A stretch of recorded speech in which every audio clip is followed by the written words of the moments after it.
So it's like, oh yeah, suddenly I realized, like, yeah, that was a whole 5 minutes of interesting conversation just Well, gone. we missed it. We missed it. And all the listeners out there have missed the interesting conversation that Ronan and I were having.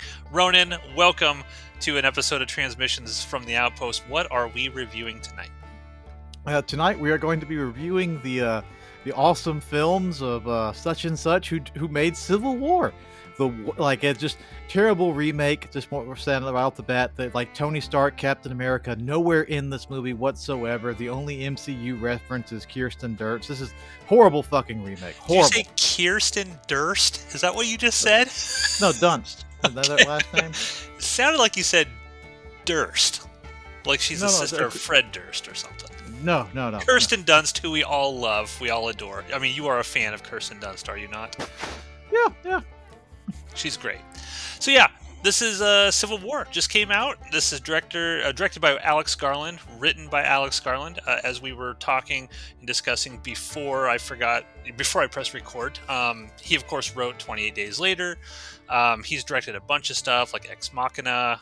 He recently did the A24 film Men, which got a lot of, I guess, controversy around it. And this is another A24 film, Civil War.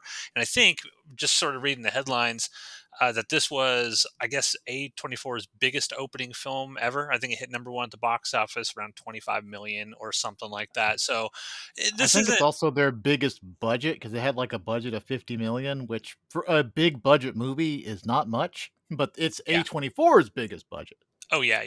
And what I fear about A24 is like synonymous with like great quality. You know, just about every movie that they put out, if it says A24 on it, you're like, okay, at the very least, this is going to get me thinking. I might not like the movie, but it's.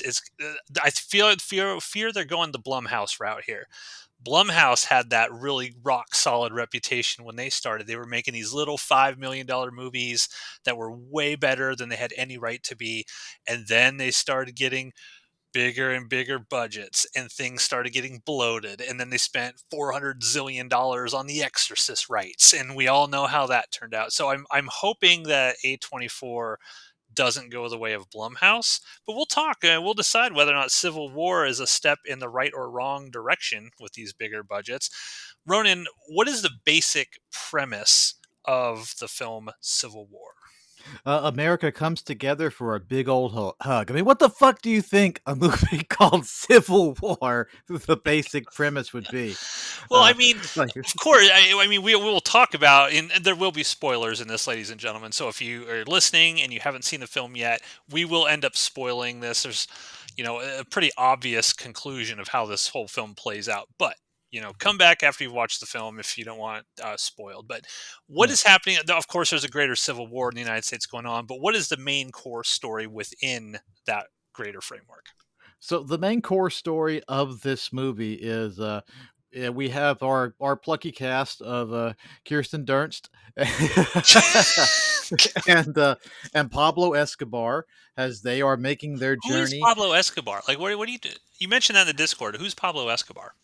The actual journalist that's with her, he plays Pablo Escobar in the Netflix series Narcos, and he is fucking great.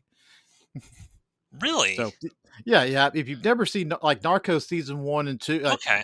now this is now a discussion about Narcos. So I've never seen no, that that is show. the story. So. No, yeah, that's the story of the like the hunt for Pablo Escobar and his rise to power. Because I actually have a book, Manhunters, about like and one called Killing Pablo, the actual history behind killing Pablo Escobar. I'd say like the show is about like 75% correct. It completely fucks up how he got into the drug trade, and for whatever reason, his son stays 10 years old throughout the entire 20 plus years that the show goes for. I'll cut But, this out and we'll make it a separate review of Narcos, the TV show. that's why I keep calling him Pablo, because Gotcha. Okay. that's the actor who played Pablo Escobar. So that's I wish I knew his name. It's a Portuguese actor, I believe, which makes it even more amusing that he was playing Pablo because he had to learn Spanish to like in a Paisa accent. And apparently, from what I've been told from people, what I've read, let me rephrase that. From what I've read and watched from people who actually speak the Paisa accent, he butchers it terribly, but I can't tell. Yeah, And he calls himself an actor. well, I mean, it's like, an actual British person can catch a fake British accent, Oh, sure, sure. but I can't. I can catch a fake Southern accent. But, Yeah. so but yes, like, it is a story of two photojournalists, like, one of them's a photojournalist, as they make their way into DC, towards, like, because their aim is to get an interview with the president, who has not given an interview in 14 months, in the middle of a civil war going on, and like, hijinks ensue. Yeah, yeah. You're absolutely right. There's a. I mean, it's another core part of this story is that there's this younger photojournalist who kind of idolizes. I'm just going to call her Mary Jane Watson. Idolizes Mary Jane Watson and wants to be a war photographer. And Kirsten Dunst is kind of like jaded, right? I mean, she does is take pictures of dead bodies and bodies on fire and people getting I've seen killed and some murdered. shit, man. Yeah, and she does not want this like young kid essentially tagging along with her. And then they have another friend who's a fellow journalist. Now, Pablo Escobar, he is like an actual journalist, right? Because he doesn't actually like photograph or anything. Because he's the one that sort of is the interviewer. Because I was a little confused. I was watching, like, what is this guy's role? Does he just do the interviews? Like he writes things down for the newspapers and writes articles and stuff? Yeah, that's like, like, because they have their opening conversation after the first kind of, the first action setup, with the suicide bomber. Like, they're having their conversation in, like, a New York hotel room, talking about what they're going to, and, like, he wants to interview the president, and she is going to Yeah, take pictures taking of the pictures. interview. And she's Just famous. She's very, very famous. They established that for the photojournalism that she does of the Civil War. Yeah, well, yeah, like, she made her name in the Antifa massacre. What does that mean? I don't know. That's going that is that to the film's detriment and to its benefit, both great benefit and great detriment. That I don't know what that means. Well, Pops up a I'm whole excited to fucking talk to lot. you about that is sort of because that is one of the big aspects of this movie is people are going to be like, is it pro left or pro right? How is this film portraying each side? We'll get into that a little bit later because I do think it's an interesting. They made some interesting decisions and choices with what to share and what not to share, and kind of leave it up to the And what viewers. states go where? Yeah, yeah, exactly, exactly. So, okay, yeah, so he's a journalist. She's the photojournalist. They were supposed to go to DC together. Now, the whole crux of this, which is going on, is the Western forces, which is Texas and California. They are sort of tag teaming. They are on their way to DC to take out the guy from Parks and Recs, Nick Yeah. Offerman. I think that's his name, the Yeah, dude from Parks. such and such Rossman, who's in this movie for about a grand total of a minute and a half, I Yeah, think, he's maybe, if barely in it. that. Yeah, they show him right at the very beginning, just close-ups of his face as he's practicing a speech, and then he shows up right at the very end when you kind of find out what happened.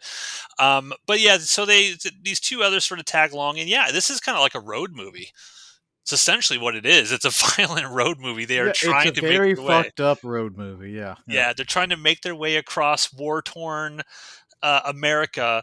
Now, their whole thing is in I gotta admit, I thought that this conceit was a little stupid because they established right off the bat that Nick Offerman's president, like, he straight up kills journalists who step into Yeah, his yeah. territory. They like hang them and murder them because the journalists are the enemy, so to speak. I did not understand. They don't really explain why Kirsten Dunst and Pablo Escobar are so hell bent on getting there because they want to get to the president first before anybody else because the Western forces are about to take his ass out. Like the Nick Offerman has lost his faction, his government, whatever is about to Mhm. fall, and they want to get there before Washington D.C. is overrun from Texans in California and taking out the president. But I don't really get why they think they're not going to be immediately killed if they get in there. And even their friend, who tags along with them, is like, "What the fuck is wrong with you? Like, you guys are going to be shot on sight. What are you even talking about? Like, did you get a good sense as to why they thought they could succeed with this?" Well, Pablo's character is kind of also like shown to be a bit of a thrill seeker, so I suppose he's got that thrill. But I also think that in his mind, because they had this conversation in the car too, where their friend, who's a writer for the like I think it's the New York Post, is what he writes for Washington, like it's one of New the York big Times, I think, because New they York say Times. what's left of the New York Times. Yeah, that's right. You're right. You're right. So he writes for the New York Times, and like while they're in the car, he's like going over like I guess prep questions with them, kind of like how lawyers will do, like Yeah, like prep for when they're like to like cross examine and stuff. So I get he's it seems like he's going through prep for what the questions that he is going to ask. And like and he does mention like, well, what makes you think that he's even gonna speak to you? And his like Pablo's goes, well, like, oh well, he's gonna at this point he's gonna want to talk to somebody, which is where like the writer just kind of goes like all the dictators, like all of them, they like in the end they were weak people. He's gonna let you down with whatever he says. Dramatic yeah, like and dramatic he does. foreshadowing. And he Yes. does. Yeah, yeah. And I guess I that would be my first main criticism with the film is, now there certainly are war journalists, the people that are embedded with the military. There are people probably in Ukraine that are taking photos with the soldiers and are in the heat of the battle.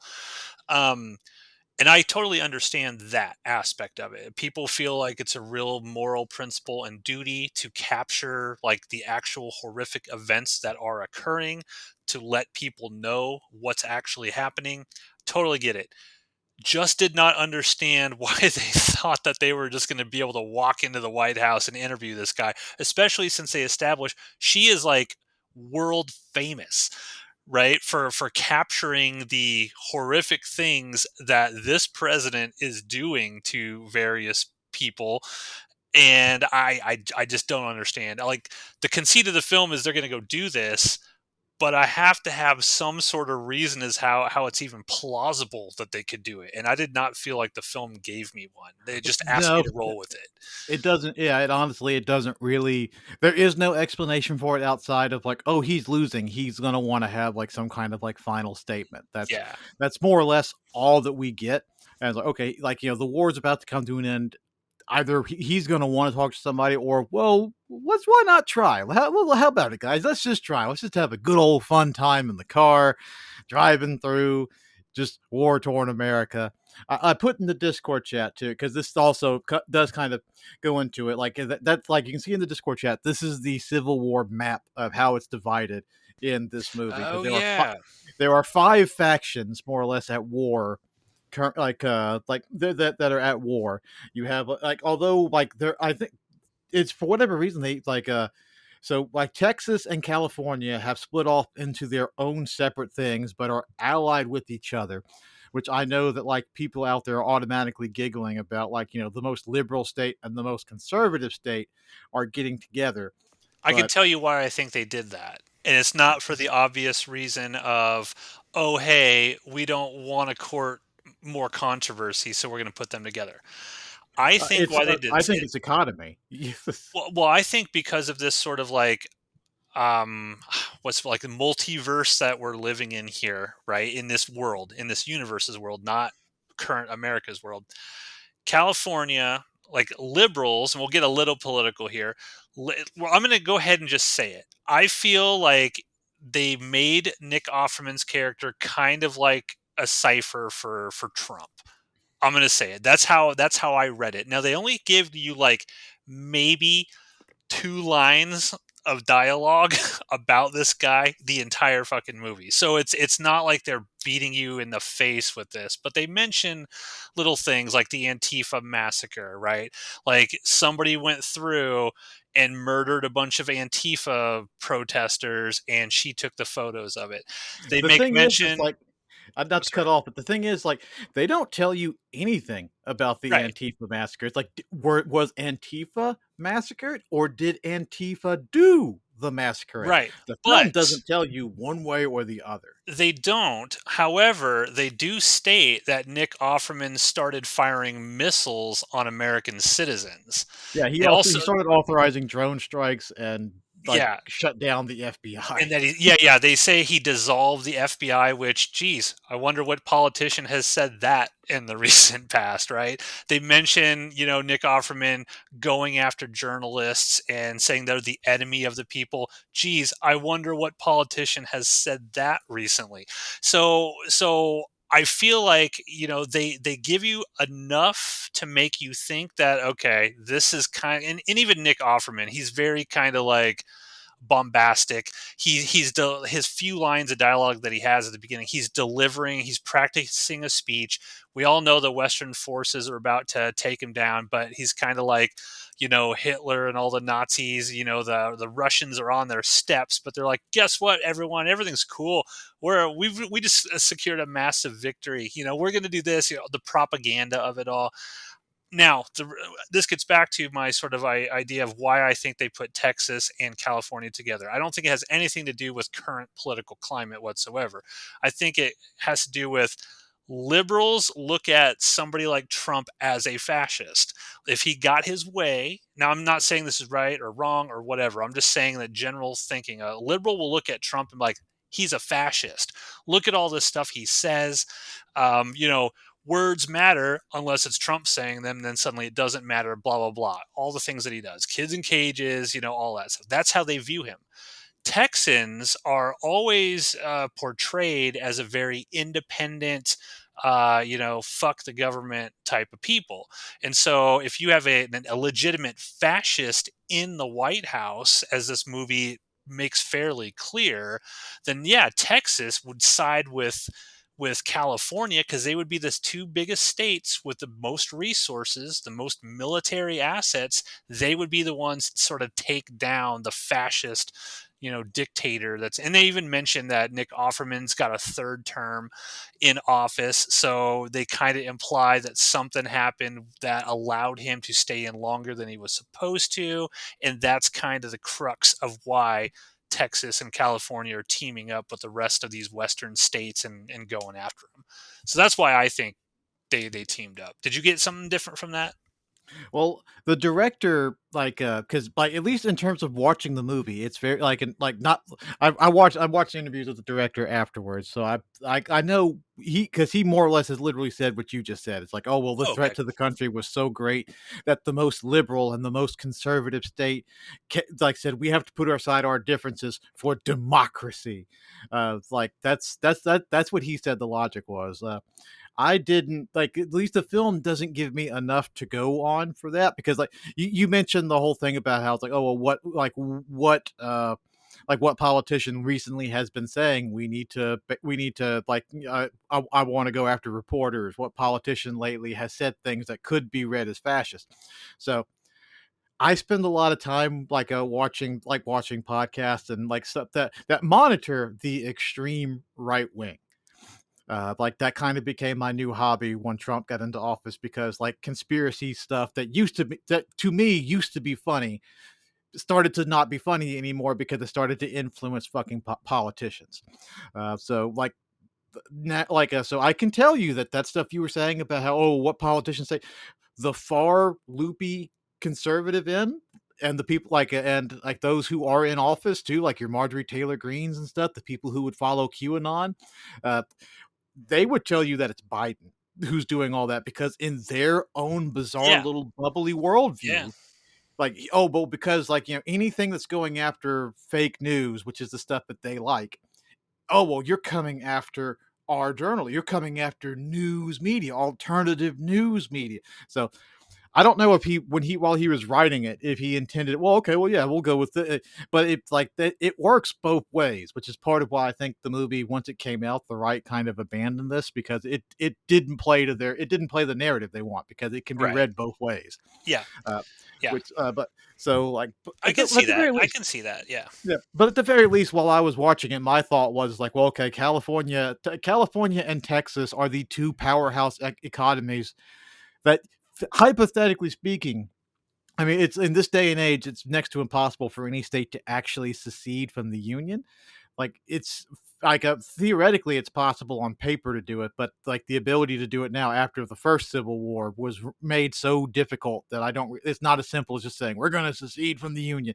But if two states were to do it, Texas and California are the two that would have the best chance of making a go at it because they like those two states in of themselves. They are major economies all in of themselves. Like Texas, if you took its economy and put it into like the European Union, it would outdo Germany. It would be like the eighth in the world.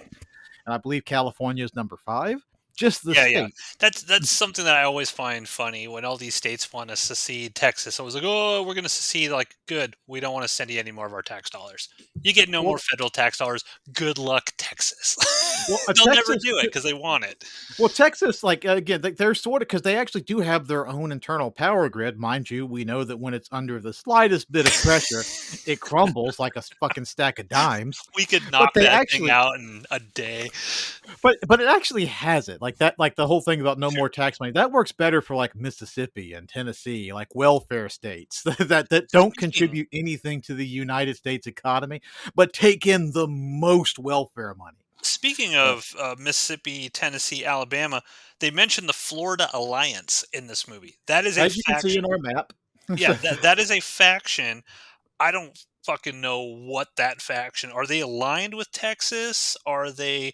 Because there's a very kind of I'd say harrowing scene in the movie, and I think it's probably the one that people will remember the most when It's they the one in watch all this. the trailers. Yeah, the one that everyone's gonna know. Yeah, Yeah, well, the guy's like, "Well, what kind of American are you?" And it's yeah, this like very sort of tense sequence where these two military guys, and I don't know, that's another thing. Are they aligned with the Western forces, or are they aligned with Nick Offerman stuff? We don't really know. They yeah, don't really because identify it. those soldiers don't have any identifying markers on their like on them. They're just dressed in fatigues, and I don't know if this was another one of those intentional choices, but they don't have like the I think so. actual like 50 state like flag on there. They don't have the two-star banner that the Western forces have. And then at another point in the road trip, like our journalists were coming across like this small skirmish with these guys who are wearing like Hawaiian shirts, which I mean to me it's just like are you guys are these supposed to be Boogaloo boys? Are you making that like the Boogaloos or like hero? It doesn't say they're never identified, but they also mention like Is because if that you the look at this. sniper scene? Is that what you're talking about? No, not the snipers. Like when Okay. like it's the guys who are wearing the Hawaiian shirts that are they clear a bit like there's one guy who's trapped behind a pillar and they're trying to Oh, clear. yeah. Okay, I All of remember those now. guys are wearing Hawaiian shirts, so that's clearly their identifying marker. And I don't know if he just picked that because it's like it probably is. Well, we have this one a militia group, the Boogaloo Boys, and that is their identifier is Hawaiian shirts. So Well, I like I that. doubt that they're actually Boogaloo Boys. I doubt I that. But we'll get back to the sort of harrowing scene, but there's another really interesting scene that when they come across the snipers, and there's a guy in a house, and he's trying to pick them off, and there's these two military guys. One's sort of like the sight spotter, and the other with guy's the the rainbow sniper. stuff all over them. Yeah, yeah, and but Yeah. there's an interesting bit of dialogue between the journal or I guess yeah the journalist Pablo Escobar and these two guys. He's like, "What's going on?" They don't know who they're shooting at. They don't know who's aligned with who. It's just that guy's trying to kill me. We're trying to kill him, and nothing else matters at this point. And I think that was the film sort of telling the audience is like, look, nobody knows who's really aligned with who in any of this stuff. It's just the fog of war at this point. People are just shooting at each other, and what are we gonna? What is this saying about us? Right? It's not like, Yeah. hey, I got the Western forces thing on my shoulder, and I'm one of the quote unquote good guys. It's so the film does sprinkle things like that that makes you think, but I do like the sort of thought that you don't really know who any of these people in this movie are. Who are the good guys? Who are the bad guys? You don't really Yeah, heavily yeah. There's the loyal cleared. because at one point Pablo mentions Portland Maoist, which I believe because you look at our little map of like where okay Portland that's in the Western Forces, which closer to California. So what does Portland Maoist mean? Like what is that? Like what happened again? I don't know. I thought that's good. I get like Pro-communists. I The maybe Maoists, I mean maybe I mean commies, those commies in take Portland. take a drink every time I say I don't know. I guess Yeah. that's a prevailing thing with this movie. I don't know, And this but this map is so interesting that I'm looking at, 'cause this is the official A24 Civil War map. Of course, yeah, this isn't the Nebraska, we're fan thing. Yes, loyalists. We're loyalists to the fascist dictator according to the map. so is Uh, New York fucking state. yeah. Yes. It's very weird. Like they deliberately sort of made the red states, the deep red states against the fascists, but they made a lot of the blue states pro-fascist.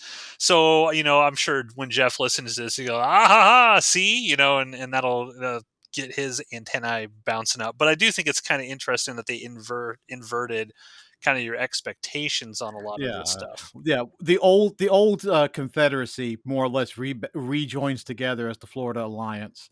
Like tech, like which it's hard to say because there is a quote like we're supposed to be talking about the actual movie and we're kind of like just rambling about the fighting, but so like at the beginning of the movie. Like so, let's talk about the movie. So, like the movie starts off, and there is a protest for water in New York City, and you see like graffiti going around like "fuck the WF," which Western Forces, which again, according to this map, is just like the northeastern area, but that's also the name they ascribe to the like separatists in general is the Western Forces. But like so we have a protest for fucking water because at this point like there you can't get like water is hard to get. Like cars have been Oh, shut down. That's why they you see meant. people. Do you remember that scene with? Sorry, I didn't mean to interrupt you, but I have to say it while I remember it. Do you remember the sequence with Kirsten Dunst when they're trying to get gas, and she's like, "I'll give you 300," and the guy's like, "That's nothing. That'll buy you a ham sandwich now." And she's like, "No, I'll give We you got 300 cheese. Canadian dollars." And the And guy's then they like, look at each "Oh other and they're like, yeah, "Oh, fill her up." ooh."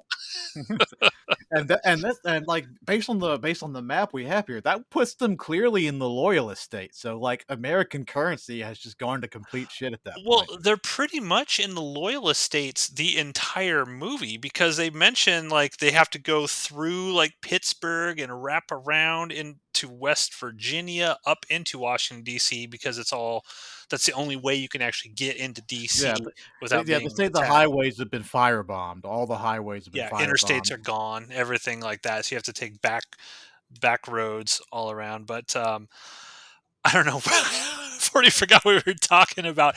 But yeah, so anyway, there's all kinds of little interludes throughout this movie. Whether it's the snipers, whether it's kind of the dudes in the Hawaiian shirts or whatever, and it's just them going around. And I guess the sub story here is the relationship between Kirsten Dunst and I don't remember the girl's name. We'll just call her Jane, Kirsten Dunst and Jane, I and think it's Lee, isn't it? Or is that Kirsten Dunst's character's name is Lee? Because Lee she is mentions it's her name is Lee. Her name is yeah, Lee. because she mentions that like, oh, well, your name like you have the same name as my mentor, my Yeah, idol. Yeah, so yeah, one of them is named Lee. yeah. So Kirsten Dunst over the course of this film goes from like this hardened, jaded, like nothing phases me. Like I can watch a Serbian film in the morning while I'm eating my breakfast, my Cheerios. It's no big deal. To sort of not wanting this young girl to be around, to sort of comforting her as she is becoming traumatized by the literal things she's seeing, and then the film comes back around. And I'm going to say this is I'm going to say this is a criticism of the film as well. This The end of this movie is sort of like the big action sequence. Um, I think a lot of people will be going to this movie not really understanding what it is. It is not wall to wall. It's not like Saving Private Ryan type shit, right? Where you're just going around having these extended action sequences and things of this. It's just these photojournalists traveling across the country, encountering little things. But the big finale is the, I guess, the attack on Washington D.C. as they're trying to take down Nick Offerman. And in this sequence, Kirsten Dunst goes, she basically loses it. I mean, She reverts back. Yeah. she's completely traumatized. She's crying the whole time, while the young girl has sort of like gotten her mojo right now. She's hardened and she wants to go get that amazing photograph. I will say, by the way, I think this movie was released in the wrong time period. I don't think people give two shits about photojournalism anymore. I think that this film would have been a much bigger impact if they would have done the media that is popular at the moment, which is YouTube, TikTok, that kind of stuff. Because I could buy a young girl like that going out with her phone and trying to like upload stuff to TikTok from the, the front lines of the war and stuff Well, like that. they can't, because the film does establish that, like, because it's wartime, they have complete the like, all the cell networks are down, so there is no there is no going, bust out my cell phone and take the sweet selfie and upload it onto, like, that's Well, gone, 'cause the cell she network. was uploading stuff on her laptop in that Yep. hotel at the beginning. Yeah, on the Wi-Fi. Yeah, she was uploading it, but, and then when the power blacks out because of the rolling blackout, she can't do it, whereas, like, well, I think her name is Lee. They show her using, like, analog film, like, actual, like, film, and Yeah, yeah, that is developing it true. Yeah. and developing it because she uses her phone purely as a way to, like, scan it. Like, scan the film and actually, like, store it in the phone. She's not actually she's not actually recording anything with it. It's Yeah. like I grant you, yes, like, like TikTok or doing, like, little 5-minute vines, like, well, not vines, vines go on, but like do like more like media influencer would be more accurate, except for the fact that if this event were going on, yeah, the cell phone networks would get shut down. They'd be highly restricted. Fucking cars are shut down. That's why you see in New York City they're riding bikes, because they outlawed cars unless you got Yeah, like trespasses and I shit. can see that. I can see that. I guess in this alternate reality, it works a little bit more for what they're trying to do. I guess I'm just thinking of recent wars and conflicts where that's how people get their news and their information is through holy shit. Look at this protest and these people being beaten to death. It's uploaded to Instagram or something, and people are watching it that way. But yeah, okay. I'll side with you on this. If No. in the reality of this world, if the all of that stuff is essentially taken away, and they don't explicitly state that Nick Offerman has sort of taken down the internet or anything like that, but they do show there's a ton of crazy propaganda that's being put out there. So Yeah, yeah, he yeah, hasn't taken down the internet. They don't say that, but they do very specifically say that all the cell networks are down. They've just been completely shut off.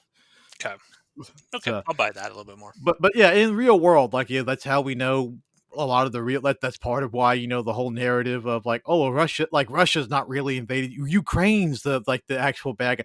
That narrative doesn't fly because there's too many videos like from that the Ukrainians have made of what's going on over there. Yeah, there's Yeah, yeah, like the narrative with Israel and still like, works on some Gaza. people. Yeah, like, well, it does, but, like, those are the people who don't watch that, who don't watch it and only watch they stay inside of their own very specific bubble. Oh, that's a good point.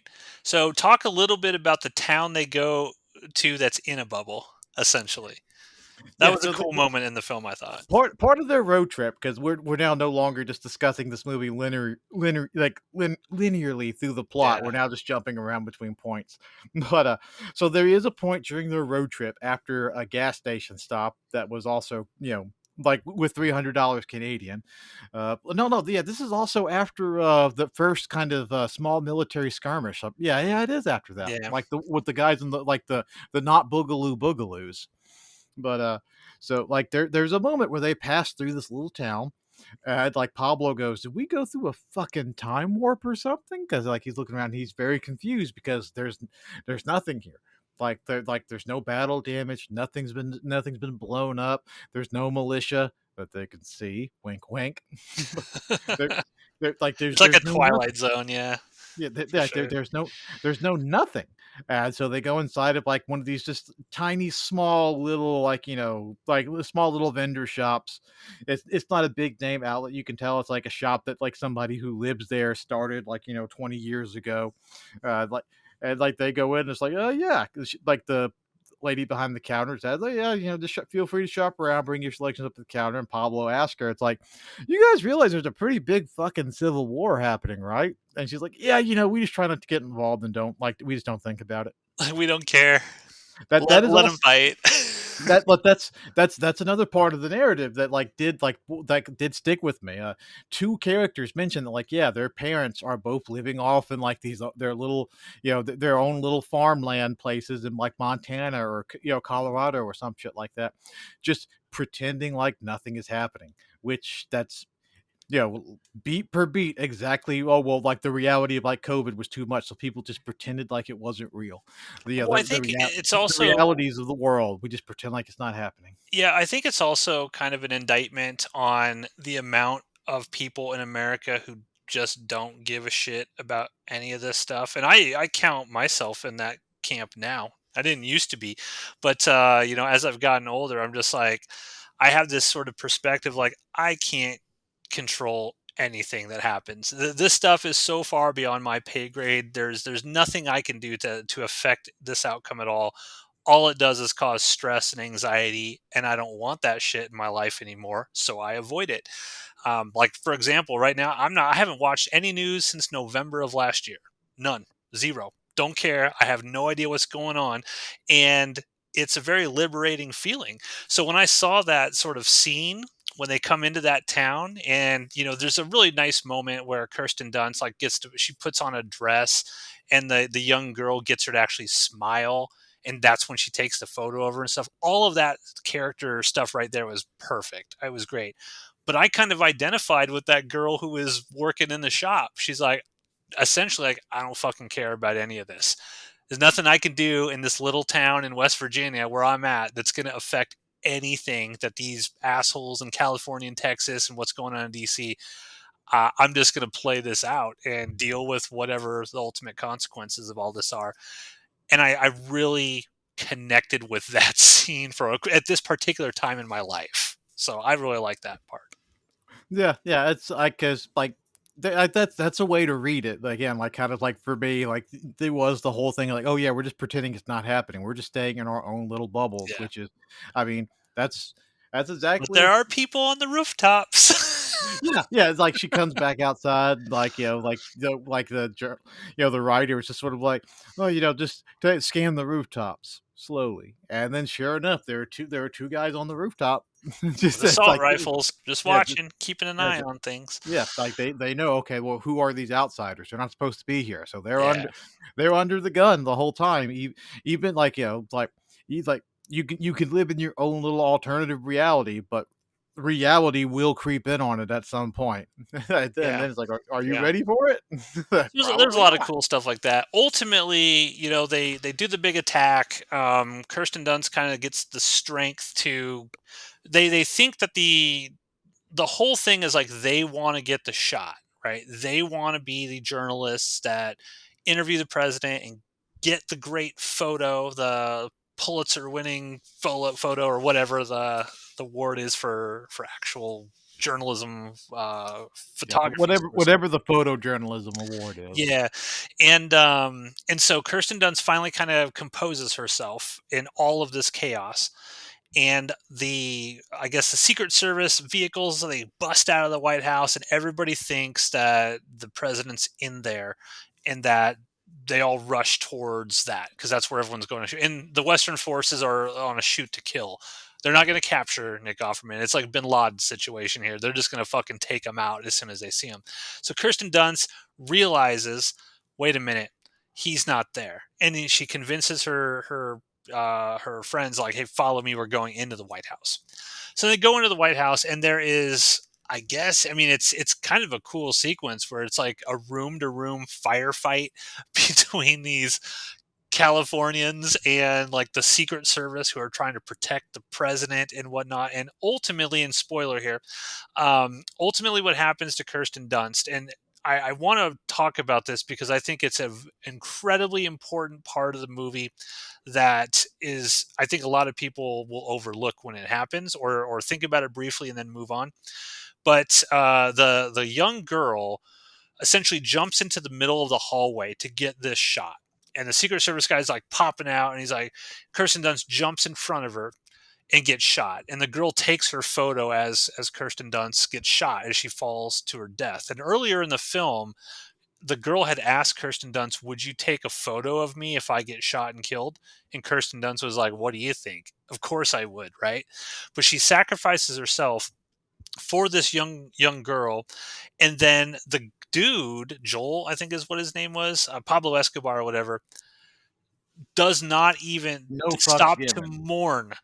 Does not even stop to mourn her. He grabs this girl's like, "Get in the fucking room. We got to get the shot," right? Because their whole thing is if they miss the shot, they've missed everything. Like that is their life. Their life is to capture that moment, and they only got one shot to do it. And if that girl's sitting there like mourning Kirsten Dunst, um, it's over. And they mentioned that their friend had died earlier on, so they're also doing this for their friend who got shot. And they whole side thing, they thought that they weren't going to be able to get this far. Yada, it's not important to go into, but they get in there. Nick Offerman's in there, and they're about ready to gun him down. And Pablo Escobar's like, "Wait a minute, wait a minute, wait a minute." He's like, "I got to get a quote."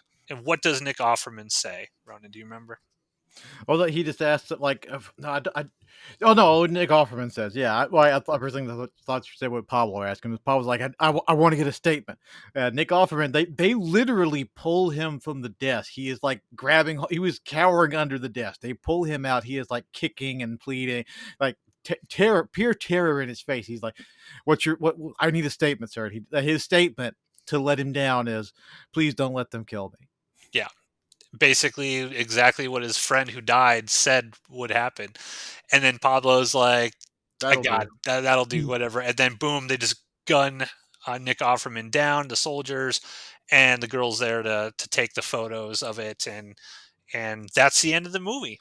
So that's Civil War, and I do agree with you. When this was on its way up to release, it was very controversial. You would see people going back for this is a left movie or this is a right movie and blah blah blah blah blah. And I think you're absolutely right.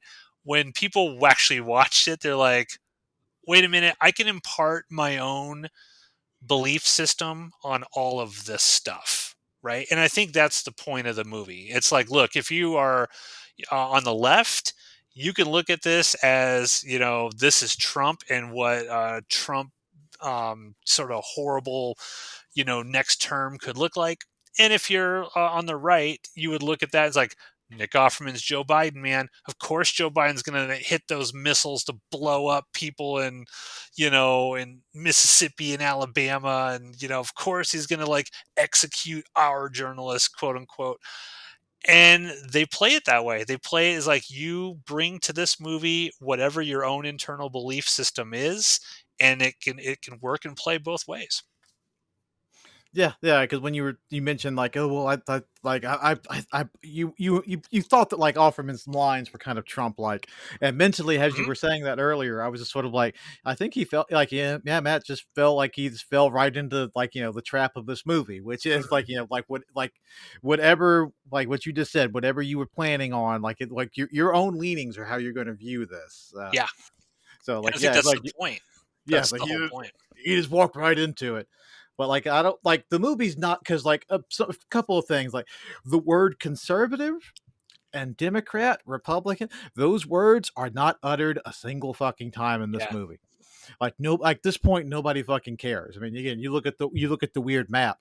There are militias. You have like your five main groups, but there's probably like hundreds of like random splinter militias, exactly like there are today that like you don't know who they're aligned with like in that's mentioned at the beginning of the movie too. It's like okay once they take out the president like like they're just gonna go after each other at that point like the yeah. like once the common enemy is gone like it's Then Texas and California are going to fight, yeah right? it's And like the okay, war well, is yeah just going to keep going. It's going to keep yeah, it's going like and going and Texas, going. California, then the Florida Alliance is like what's left of the loyalist states. Like that's going to have to divide into its own little separate enclave of like there's no winning scenario in this, which is like that's Right. the thing that I think the movie like like if you go like you mentioned earlier, if you go into this thinking that you're going to get like a cool action movie, it's not it to that extent. It kind of reminds me a lot more of Sicario, where Yeah, it's like that's a good analogy. Yeah. Sicario's like it's great fucking movie. It has action beats, but that is not an action. That's not an Not the action movie. focus. Yeah. No, it's got that when they happen, they stick with you because of, like they're so few and poignant. Like the style, the cut, like all of it reminded me a lot of that. But like Yeah, I agree. I think that one of the interesting things about this film, at least discussion that has come up after people have seen it, is the lack of details and how some people are kind of pissed off a little bit that they literally give you no reasons really why the factions are the way they are. Why are these states loyal to this guy and these states loyal to this faction? Nothing. They tell you nothing. It's just, hey, here's some journalists going on a road trip documenting the horror show of the stuff. And would you have wanted them to explain that more? Do you feel like that is a failing of the film that they didn't give at least some more context to what was going on, or do you think it was actually good that they didn't mention anything? to a certain extent, I kind of have to go down the middle. I have to take a cue from the movie and not really answer the question. But no, like if they had answered that question, if they did tell us like what is the Antifa massacre, what are Portland Maoists, what do you mean that the Florida Alliance wasn't able to convince, like I think South Carolina was who they were trying to get to join South them, and South or North Carolina, like they were. I don't know there's if a it was like line a at one war point or in the they movie. pushed them back. Yeah, they mentioned something about Yeah, that. there's a line at the beginning of the movie how the Florida Alliance was trying to convince one of the Carolinas to join them, and it didn't. But this is also coming from President, Liar Offerman. So it's like you can't even believe that. So Yeah, to a certain extent, knowing the answers to these questions, it wouldn't it's like, once you know the origin of the xenomorph, it's not satisfying. Once you know the origin of why Mike Myers is, like, it's not satisfying anymore. Some things work better. There are certain archetypes of stuff that work best when there is no explanation for it. No, like, they're like, we come in, we don't know what came to we don't know the steps that got us to this point. All we know is, like, we come into this in, like, literally the last few days of, I can't even say of the war, because like killing the president will not solve the fuck that is this movie. So the yeah, hellhole that this universe has created for what used to be the United States. Killing the president does not solve that. They're not suddenly going to all rejoin hands. There's been too much shit that's happened. You don't forgive that. You can't forget that. You can't fix that. So, like, the downside to that is that by not actually taking a stand, he kind of falls into the thing that I think upset him in the first place. What was the point of this movie? The point of this movie is to lash out at the steep divide. It's not a pro right, pro left. It's like the extremism is, like, I think the point of the movie is that this is yeah, what it gets you. And by not actually taking a side, he still kind of, you know, that's why so many people go into this and they're like, well, that's because it didn't fit the narrative that they walked in there, and this isn't the movie that they walked in there thinking they were going to see, because they convinced themselves in advance that this is going to be a pro such and such or a pro yeah, such, and it's not. So people get upset by that. So if we knew what started the Western for, if we knew the conversation that went on between, like, the Republic of California, the Second Republic of Texas, if what would be awful is if they made a prequel to this and suddenly, like, how the Purge movies had to actually explain the first Purge and stuff. Like, yeah. you can't, if you explain this movie, it crumbles. You can't.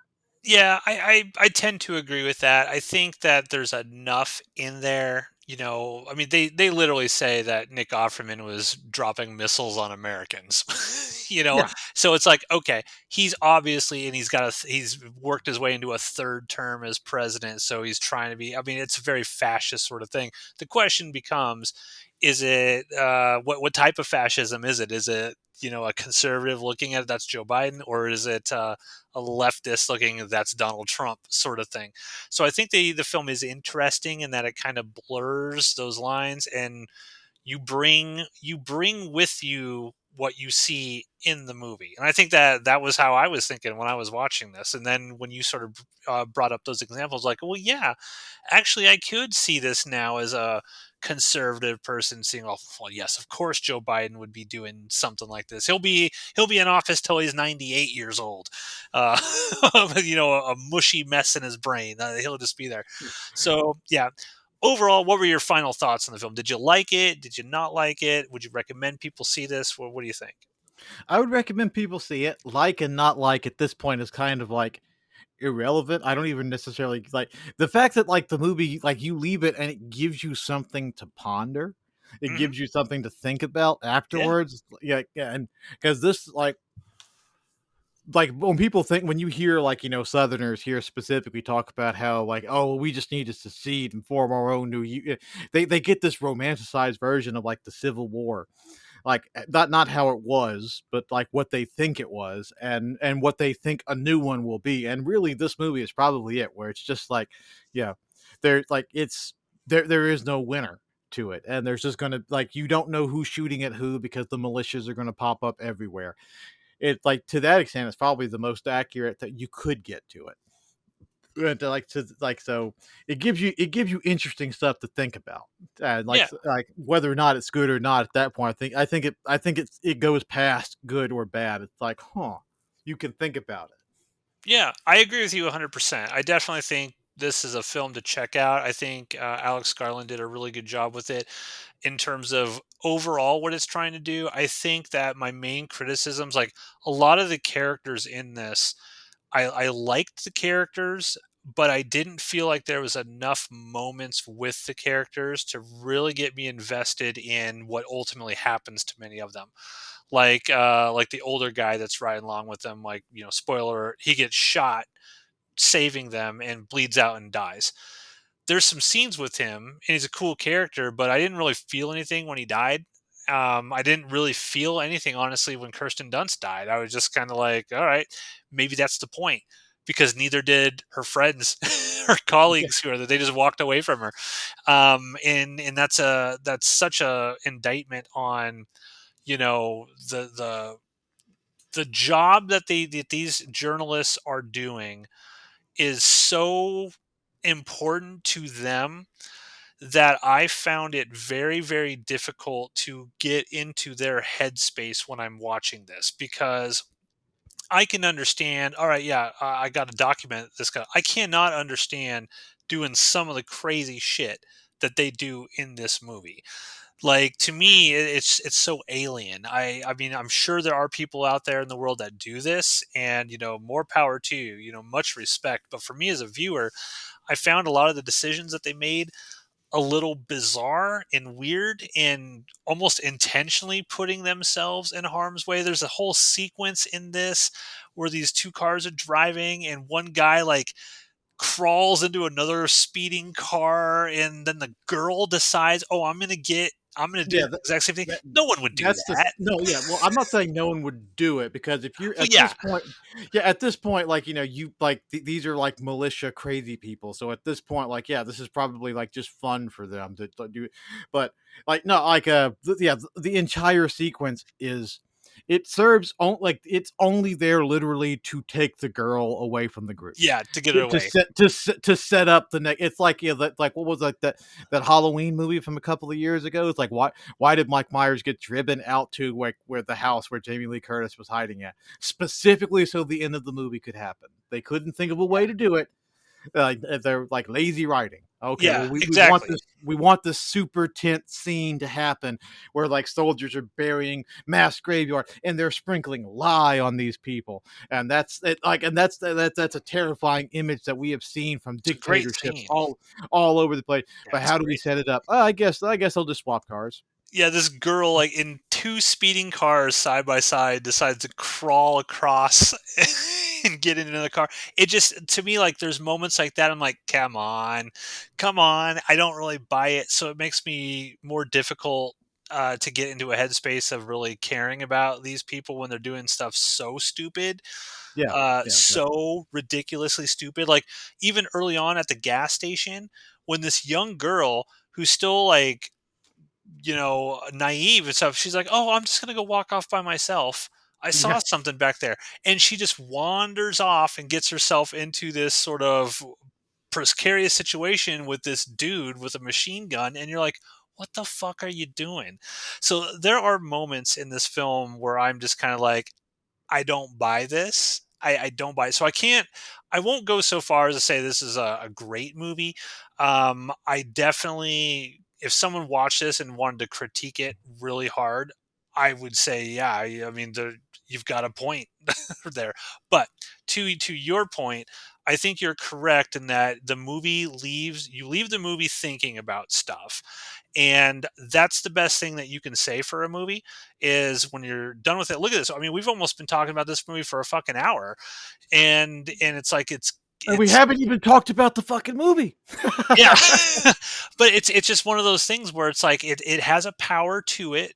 I think it's worth viewing, but I 100% agree with you. This is one of those films where whether it's good or bad is irrelevant. It's more about you reflecting on what you have seen and how you interpreted what you saw, more so than, hey, yeah, this is a cool little movie. Lots of action and violence and gunfire. Go watch it. So how would you rate this on a letter scale? That's what we usually do on transmissions from the outpost. On a scale A B C D E F E. I don't know what I said E. A B C Yeah, D F. yeah. Pluses and minus. Where would you throw Civil War into? E minus. No, no. That's like I'll go with an A. Yeah, it's got Okay. enough going. All It's right. got You're going enough out. going for it. Like there are like the car scene I can't defend. That's just completely stupid. The gas station scene, I think that's the point of her doing something that's stupid is like that is the point. She doesn't know any better. And Kirsten Dunst comes over there and like regains control of what was about to become a very bad situation by making the guy part of the setup. Like, yeah, why don't you get over there and let me get a picture of you? She takes control of the Yeah. situation with a camera. But that girl had already seen shit. Like she had already almost been blown up by that point and was mortified by some of the stuff she saw, and then she still decided to go walk off by herself. Well, yeah, it's Regardless, again I'm experience. yeah, I'm gonna rate this one a gosh, I'm gonna give it a B. I won't go so far as an A. I think there are too many stupid things in it. I think that there's enough there where I'm like, okay, there's bona fide critiques to be made here, but I'll bump it up a little bit to a B. If this didn't have the aspect of me thinking about it and having an excellent conversation with you about it, I probably would have rated this maybe a C plus. But the fact that there appears to me to be so much to talk about and discuss and think about, I'll give it a B. Solid B for me. Civil War. Go watch it. It's an interesting movie, if nothing else. So with that, thank you everybody for listening to another review on Transmissions from the Outpost. Stay tuned. Josh and I got a review coming up of Abigail. We went and saw that killer little girl vampire movie. Hit that like and subscribe, guys. Smash the like button, hit the notification bell. Oh, real quick before we wrap this up, which side would you be on in this movie? If you had to pick a side, a faction, which faction are you going with? Man, like okay, you mean of the 5 main factions or Yeah. or the hundreds of no doubt splinter militia that exist in No, each just the state? main ones. Just the main ones. I'm looking at the map. There's the Western Forces, the Republic of California, the Loyalist States, the Second Republic of Texas, and the Florida Alliance. So who are you going with? I mean, just out of laziness and because like going to align myself with someone else would mean would mean in a war zone moving to another place that's like under horrible conditions. I guess I just have to go. I guess I just have to go Florida Alliance. Go the South will rise again. Yeah. Totally going Republic of California. Republic of California. Those are my homies. I grew up there. Love it. Thanks, everybody. Have a great night.